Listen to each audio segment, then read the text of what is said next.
Hello, all the SSC aspirant and mostly SSC GD aspirants. I'm here to discuss all the doubts about SSC GD. So, first of all, age relaxation से related doubt. सो कुछ भाई बोल रहे हैं कि मैं 25 दिन से ओवर एज हो गया, कुछ बोल रहा है कि मैं 1 दिन से ही ओवर एज हो गया। तो सबसे पहले बता दूं कि लास्ट ईयर 2018 में जब वैकेंसी आई थी तो 1/8/2018 कट ऑफ डेट थी। इसका मतलब 1 अगस्त 2018। सेम कंडीशन यहाँ पे है, 1 अगस्त 2021 को कट ऑफ डेट है। तो इसका मतलब मुझे तो लगता नहीं है कि एज में रिलैक्सेशन मिल पाएगा। बाकी आप कैंपेन चला सकते हो, ग्रुप्स में आप जुड़े हुए हो सब में, और यूट्यूब चैनल से भी आप जुड़े हुए हो सबसे। हो सकता है आपको मिल जाए एज रिलैक्सेशन। दूसरी जो बात है वो पोस्ट प्रेफरेंस कि भाई पोस्ट प्रेफरेंस क्या भरें, गर्ल्स क्या भरें, बॉयज़ क्या भरें।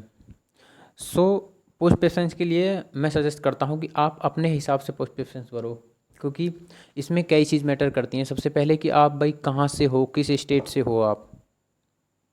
सो यदि मेरे हिसाब से देखो तो गर्ल्स के लिए, और स्पेशली उन गर्ल्स के लिए जो जिनका रेसिडेंस दिल्ली के आसपास है, जो पंजाब, हरियाणा, उत्तराखंड, मध्य प्रदेश, बिहार, तो मैं सजेस्ट करूँगा कि इनकी पोस्ट प्रेफरेंस सबसे पहले एसएसएफ होनी चाहिए, फिर सीआईएसएफ, उसके बाद में आप कोई सी भी भर सकते हो।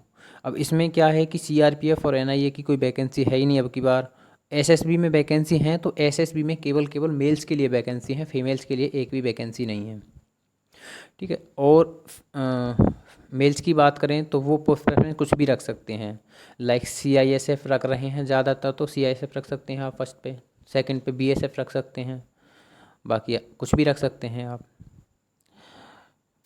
अब बात करें कि भाई कट ऑफ क्या होने वाली है, तो कट ऑफ के लिए अगर आप 2018 में देखो तो 2018 में 54,953 वैकेंसी थी। इसका मतलब है कि अब की बार जो वैकेंसी हैं वो उससे आधी हैं। तो इसका मतलब ऑब्वियस बात है कि कट ऑफ तो हाई जानी ही जानी है। और कट ऑफ किस पोस्ट की हाई जाएगी सबसे ज़्यादा, तो वो है सीआईएसएफ।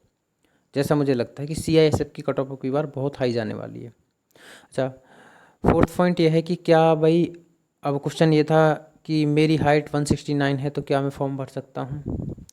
तो मेरे भाई, आपकी अगर हाइट 169 है तो आप बिल्कुल भी फॉर्म मत भरो। क्यों? आप फॉर्म भरोगे, एग्ज़ाम देने जाओगे, आपका पैसा खर्च होगा, और उसके बाद में आप जब रिजेक्ट कर दिए जाओगे तो आपको दुख भी होगा। तो इससे फ़ायदा है कि आप फॉर्म ही फिल ना करो। क्यों? यदि आपकी 172 या 171 हाइट है तब जाके आपकी वो 170 नापते हैं, और आपकी तो पहले से ही 169 है। ठीक है, तो आपको मैं सजेस्ट करता हूँ कि आप फॉर्म ना भरें।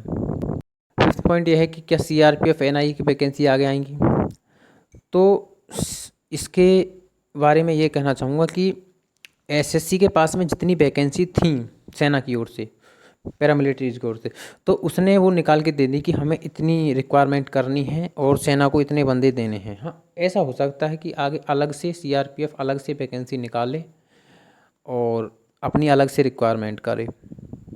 अब बात करें फ़ोटो की, साइन की और डेट की, तो फ़ोटो आपका रिसेंट होना चाहिए और 3 महीने के अंदर अंदर उस पर डेट होनी चाहिए। बाकी साइन के रिलेटेड बात है तो साइन उस पर वही साइन करना जो आप लास्ट तक साइन करो, चाहे हिंदी में हो चाहे इंग्लिश में हो, लेकिन जो आप एक बार साइन कर दो तो फाइनल प्रोसेस तक वही साइन आपको करना है, फाइनल तक।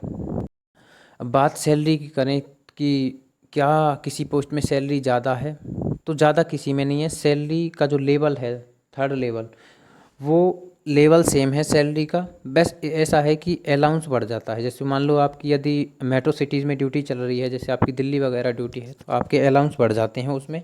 बाकी सैलरी सबकी सेम है।